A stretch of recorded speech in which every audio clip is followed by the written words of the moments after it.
विद्यार्थी मित्रों, आज हम हिंदी में कथनी और करनी के बारे में पढ़ाई करेंगे। जो हमारा पाठ नंबर है 4।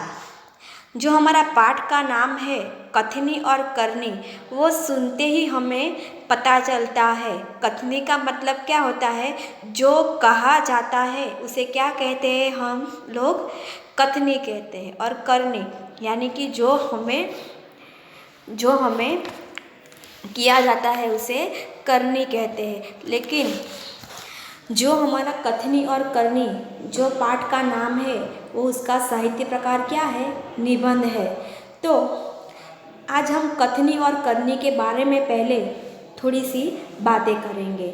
दूसरों को अच्छी अच्छी बातें सिखाना बहुत आसान है, लेकिन खुद को उन बातों को अपनाना बहुत मुश्किल होता है। यानी कि दूसरों को सलाह देना बहुत अच्छा लगता है, लेकिन हमारे जीवन में उसका आचरण करना हमें बहुत अच्छा लगता नहीं है और हमें काफ़ी सारी दिक्कत होती है। इसीलिए इस कहानी से हमें सीख मिलती है कि कथनी और करनी हमें एक समान रखनी चाहिए, क्योंकि मनुष्य जीवन कैसा है, अनमोल है। मानव जीवन प्रभु की अनमोल देन है। यानी कि मनुष्य अवतार जो हमें ईश्वर ने दिया है, वो हमें अनमोल दिया है। सभी प्राणियों कैसे होते हैं, वो बोल सकते नहीं है, लेकिन हमें भगवान ने बोलने की वाचा दी है, जिसकी वजह से हमें क्या हो रहा है और हम क्या करना चाहते हैं वो हम किसी के सामने बयां कर सकते हैं, किसी के सामने हम लोग बोल सकते हैं। इसीलिए हमें कथनी और करनी एक समान रखनी चाहिए। सभी प्राणियों में मनुष्य को प्रभु ने विशिष्ट शक्ति प्रदान की है, इसीलिए वह संसार में बहुत से अच्छे ढंग से जीवन जी सकता है। मगर सभी लोग हर समय सही काम करते नहीं हैं। कई बार आदमी को लालच आ जाती है, तो लालच आने की वजह से वो खराब रास्ते पे चला जाता है। कई बार मनुष्य कहता कुछ और है और करता कुछ और है। इसीलिए यहाँ पर हमको निबंध के द्वारा कथनी और करनी के बारे में बोध प्रदान करने जैसी कहानी उदाहरण के द्वारा दी गई है। तो अब हम कथनी और करनी के बारे में पढ़ाई करेंगे।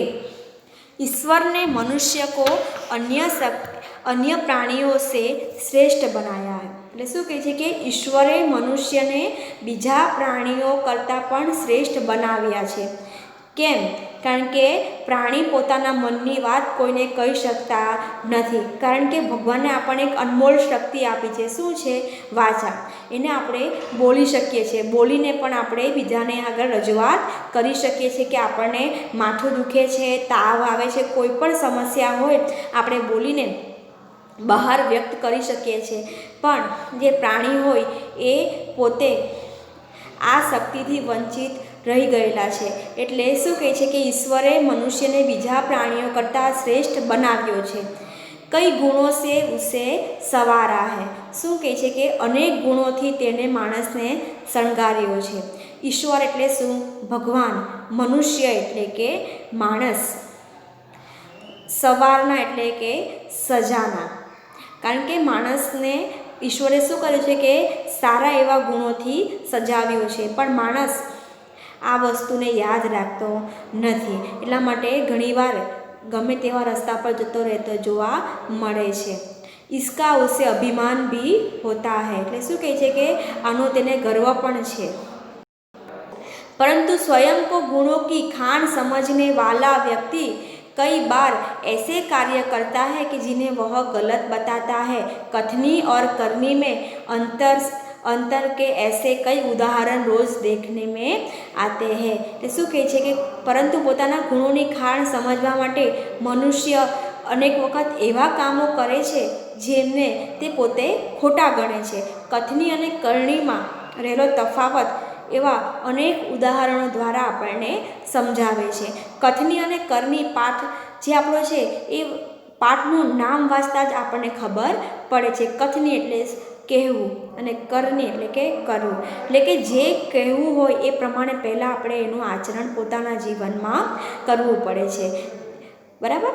કહેવું સહેલું છે અને કરવું અઘરું છે, એટલા માટે આપણને અહીં ઉદાહરણ આપે છે.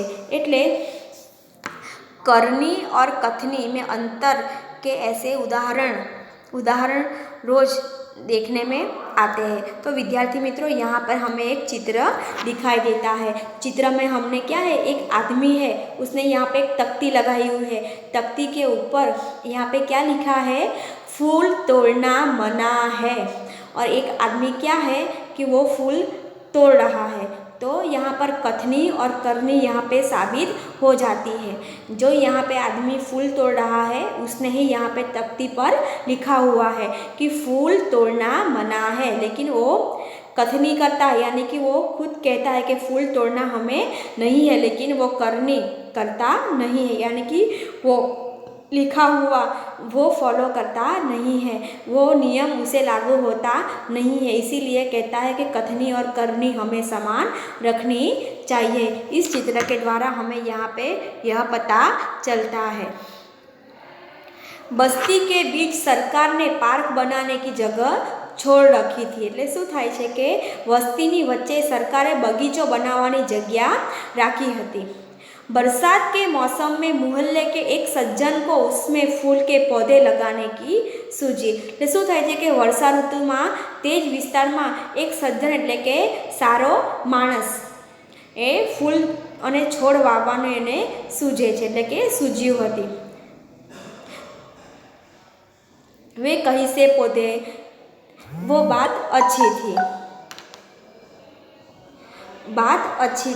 वे कहीं से पौधे लाए. શું થાય છે કે એ વાત ખૂબ જ સરસ છે, કારણ કે આપણે ફૂલ અને છોડ વાવવા જોઈએ તો આપણને ઓક્સિજનનું પ્રમાણ સારું એવું મળી રહે છે. એટલે કે ફૂલ અને છોડ વાવે છે એટલા માટે કેવો છે, સજ્જન એટલે કે સારો માણસ છે. એટલે કે સારી વાત હતી, ક્યાંથી ફૂલ છોડ લઈને આવ્યા. कतार से उन्हें रोपा, देखभाल की, पौधे बड़े ही हो गए. कुछ दिनों बाद फूल खिलने लगे. पार्क अच्छा लगने लगा. मोहल्ले में लोग सुबह शाम पार्क में टहलने लगे. શું થાય છે કે सज्जन का मतलब क्या होता है, भला आदमी.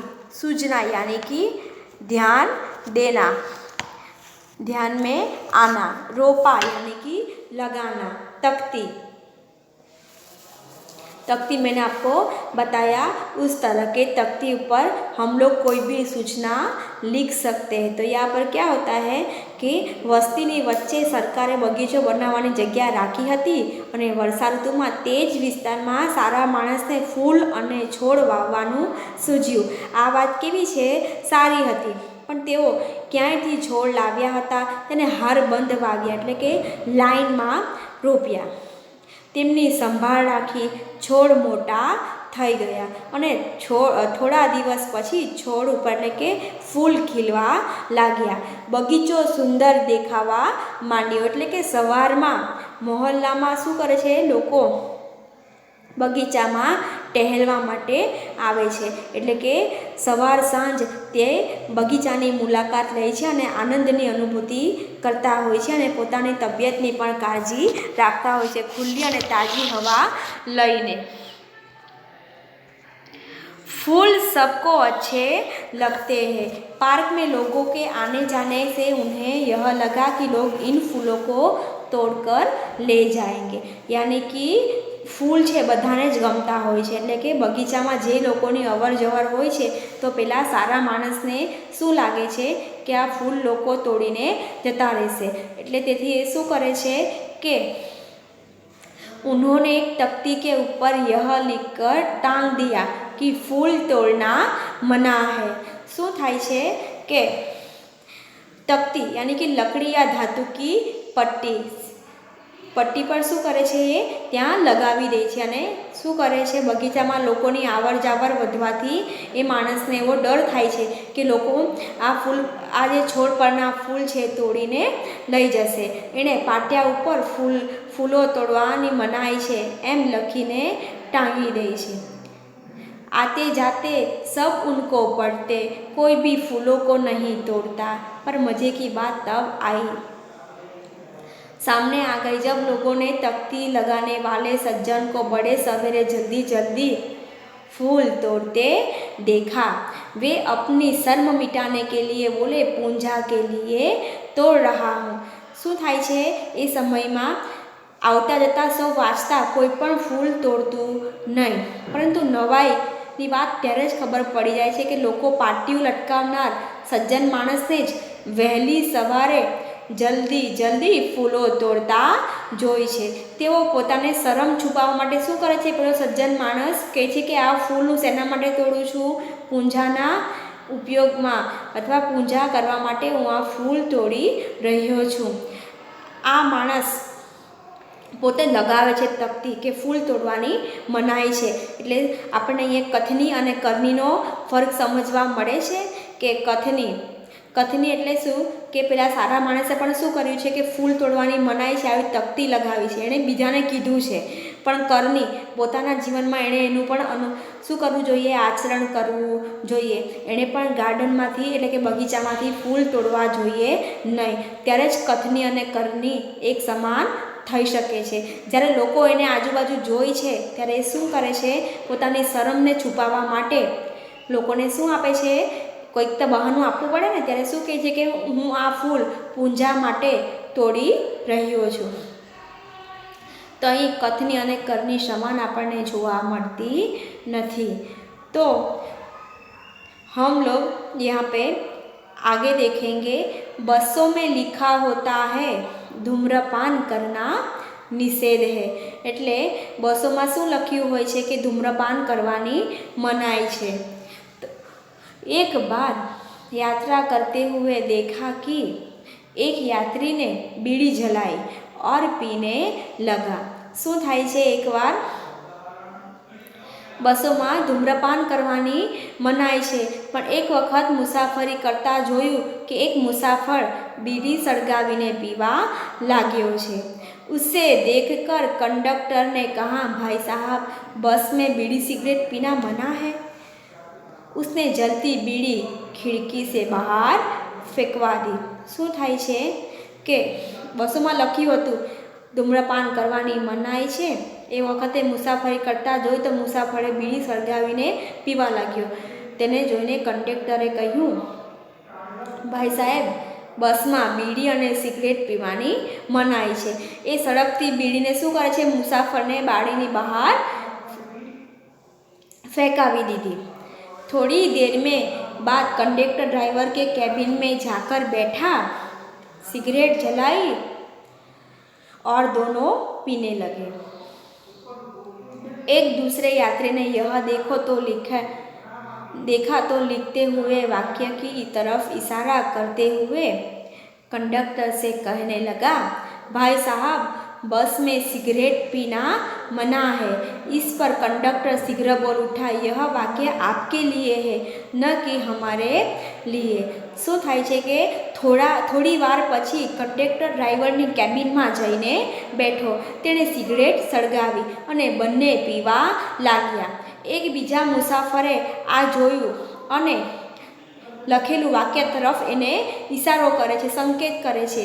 અને કંડક્ટરે કહ્યું, બસમાં સિગરેટ પીવાની મનાઈ છે. તે સાંભળીને કંડક્ટરે એકદમ બોલી ઉઠ્યો, આ વાક્ય મુસાફરો માટે છે, એટલે કે તમારા માટે છે, અમારા માટે નહીં. એટલે અહીંયા પણ કથની અને કરની આપણને સમાન જોવા મળતી નથી.